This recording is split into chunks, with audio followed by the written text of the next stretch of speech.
Namaste and happy Independence Day to all my fellow Indians. Today we celebrate the 78th year of our independence. But we also need to address some critical issues that are still holding us back. Issues that our martyrs never dreamed would face 78 years later. We have got a lot to unpack, so let's dive into the harsh realities that need to be addressed if we truly want to honor the legacy of those who fought for our freedom. Before we start the video, let's pause and bow our heads in gratitude to the brave souls who dared to dream of a free nation and laid down their lives for it. Bhagat Singh, who faced the gallows with a smile. Rani Lakshmibai, who fought with everything she had until her last breath. Mahatma Gandhi, who showed the world the power of non-violence. And the countless others whose names history may not remember, but whose sacrifices are etched in the very soil of the nation. To you, the guardians of our freedom, we owe everything. Your courage, your sacrifice, they weren't for nothing. And today, we are here to ensure that your dreams don't fade into the pages of history. This freedom we have, it's not a gift, it's a legacy. And it's our job to honor it, to protect it, and to make sure that the India you dreamed of, the India you fought for, becomes a reality. Those people didn't sacrifice everything just for us to chill and watch Netflix in a messed up country. They fought for a nation where everyone's got each other's back, where justice isn't just a word, and where freedom means something real. But here's the truth. While we have shaken off the chains of colonialism, there are new chains.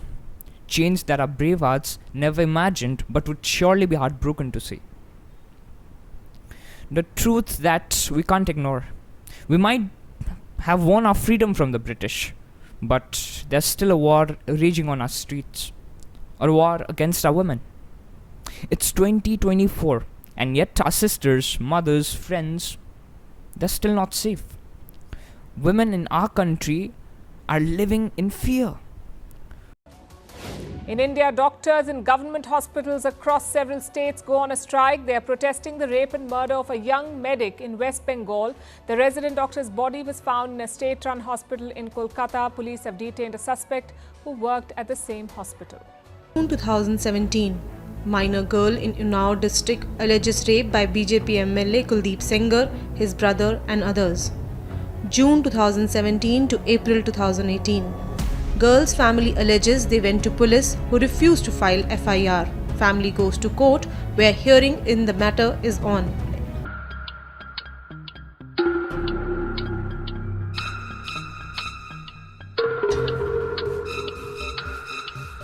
From the streets of Delhi to the villages of Bihar, the shadow of violence looms large.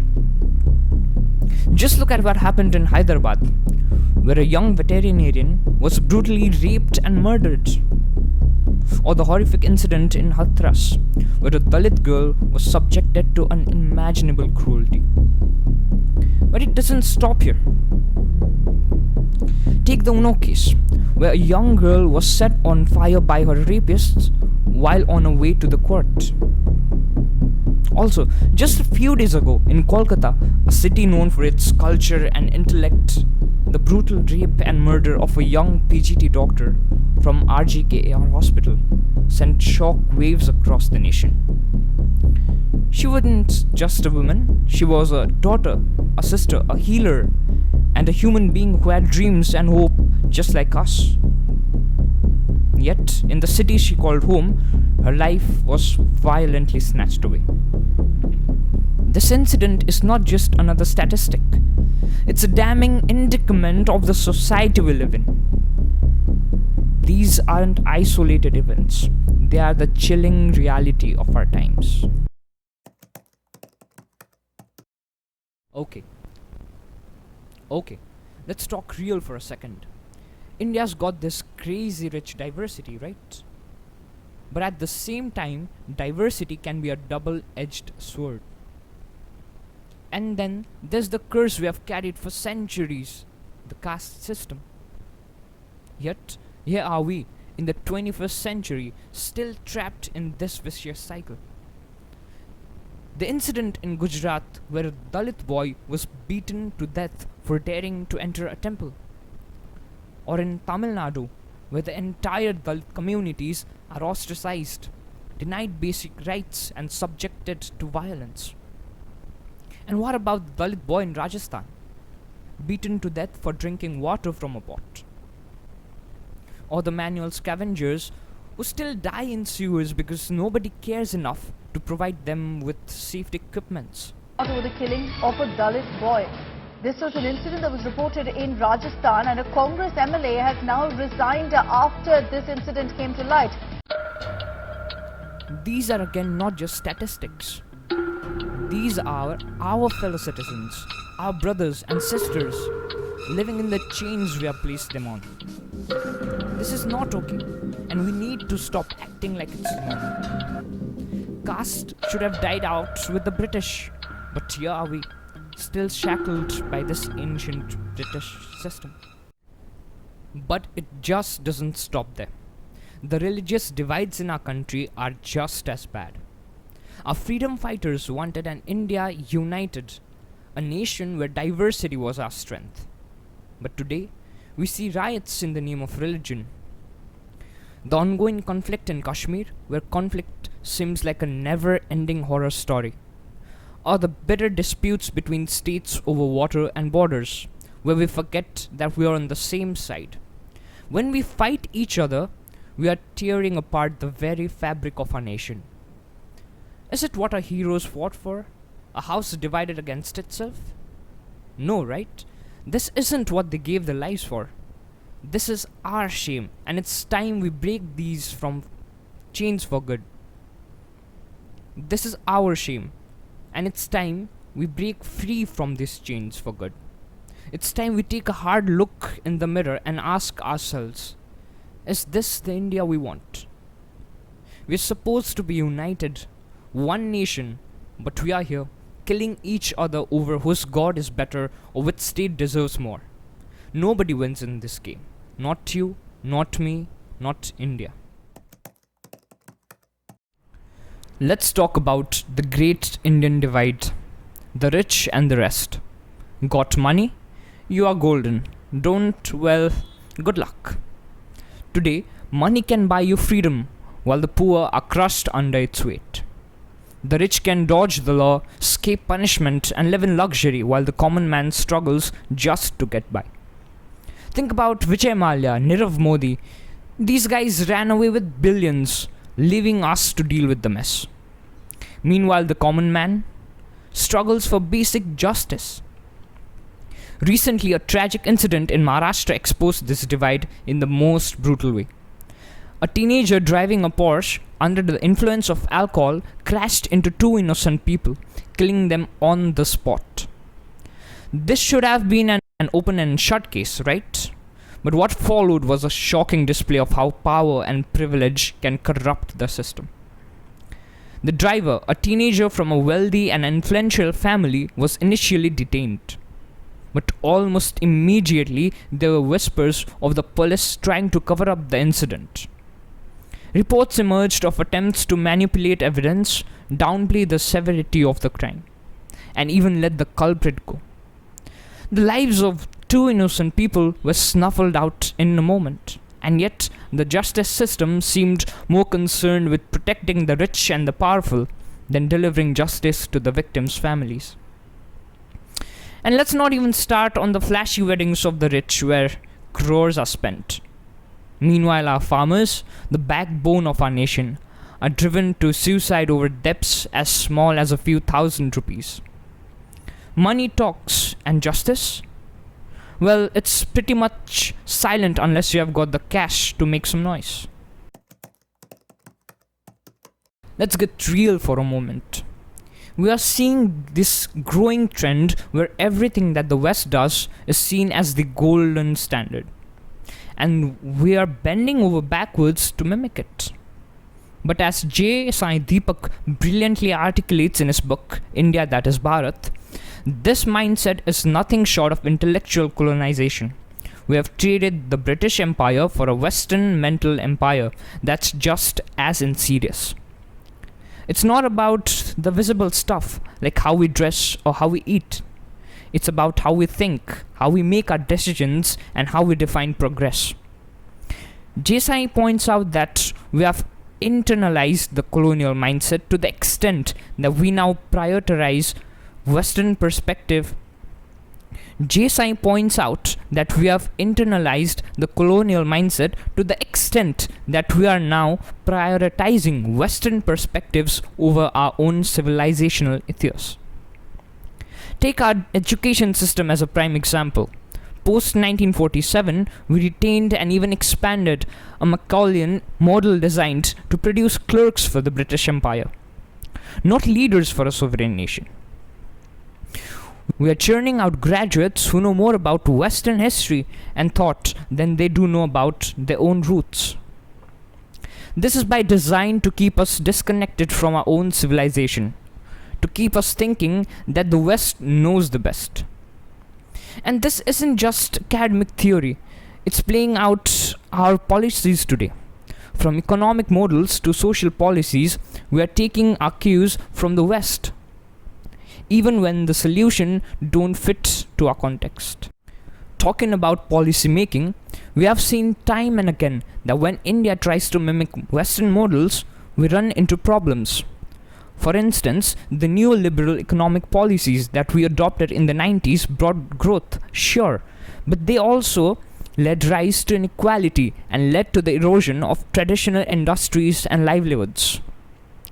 On the flip side, look at the success of policies like Digital India or like Make in India, initiative rooted in our unique challenges and strengths.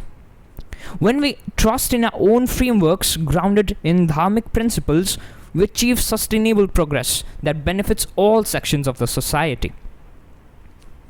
Even in geopolitics, S. Jaishankar has been vocal about the need for India to stop seeking validation from the West. He's pointed out that our strategic interests often diverge from the Western interests and that we should have the confidence to pursue our own path. Yet, we see this hesitancy, this lingering colonial hangover, where we wait for a nod of approval from the Western powers before making decisions on global issues. This is not just unnecessary, it's harmful to our long-term sovereignty.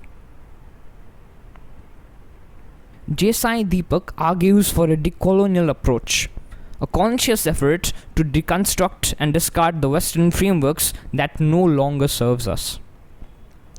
This isn't about rejecting everything Western, but about reclaiming our agency to decide what works for us on our own terms.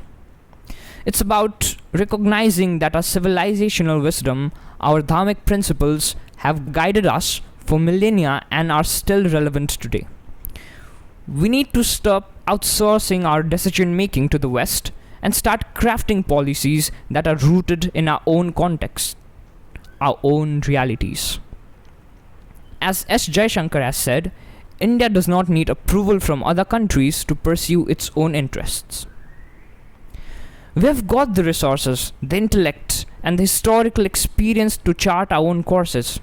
It's time to stop playing the West's game and start playing our own. Because when we do that, when we lead with our own strengths, there's nothing we can't achieve. It's about time we stop letting the West dictate our narrative and start owing it unapologetically. So here are we, facing the truth. India, the land of billion dreams, is shackled by chains of its own making. A place where women aren't safe, caste rules the day, religion divides us, the rich live in a different universe, corruption rots us from the inside, and our environment is dying. This is not the dream, it's a nightmare. And it's high time we awake. Because if we don't, then what did our martyrs die for? What are we even celebrating on Independence Day? Freedom? No, this is just a different kind of a prison. We owe it to the heroes who fought for our freedom to continue the fight, to make their dreams our reality. But the thing is, we are not helpless. We have the power to change this, to make India the place our freedom fighters dreamed of. It starts with us. Start with women's safety. Don't just demand action, be the action. Educate, empower, and protect. Break the caste system. Challenge discrimination wherever you see it. Educate others, and most importantly, lead by example. Unite over religion and region. Find common grounds. Celebrate our diversity and reject hate. Fight corruption. Demand transparency. Hold our leaders accountable and support those who are truly working for the people. Protect our environment. Live sustainably, push for green policies, and teach the next generation to respect and cherish our own planet. We have the power to change this, to build the India that was dreamed of, fought for, and paid for in blood. This Independence Day, let's not just wave our flags and celebrate. Let's make a promise to continue to fight.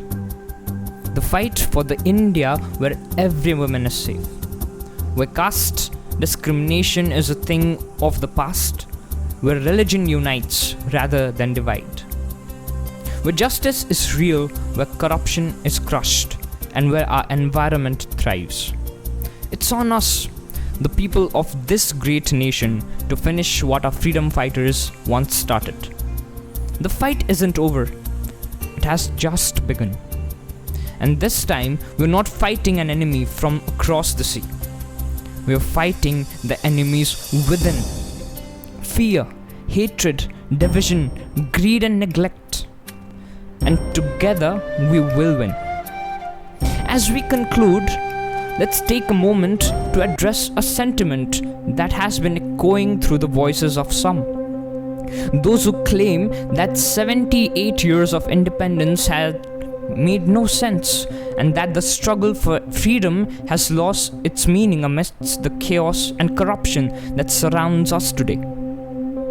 It's true that there are deep flaws in our system, that justice often seems elusive, and that the dreams of our forefathers sometimes feel a little distant. But does that mean we dismiss the sacrifices of those who fought for our freedom? Absolutely not. We must protest against injustice, we must raise our voices against what is wrong, and we must demand change. But in our quest for justice, we must not forget our limits. There's a fine line between rightful protest and descending into chaos. We must remember that while it's easy to point fingers, the truth is, for everything happening around us, good or bad, there's no one but us who are to be blamed. Independence isn't about the freedom won 78 years ago. It's about the choices we make every day as citizens of this nation. We are the architects of our own destiny. If we want to see change, we must be the change. We must hold ourselves accountable, take responsibility for our actions, and work towards building the India that our martyrs envisioned. A nation where justice is not a privilege but a right, where every citizen, regardless of the background, is treated with dignity and respect. So as we celebrate this Independence Day, let's honor the past. But more importantly, let's commit to shaping a better future. Because at the end of the day, the power to create the India we dream of lies in our hands. Let's not just talk about the change, let's be the change. Jai Hind.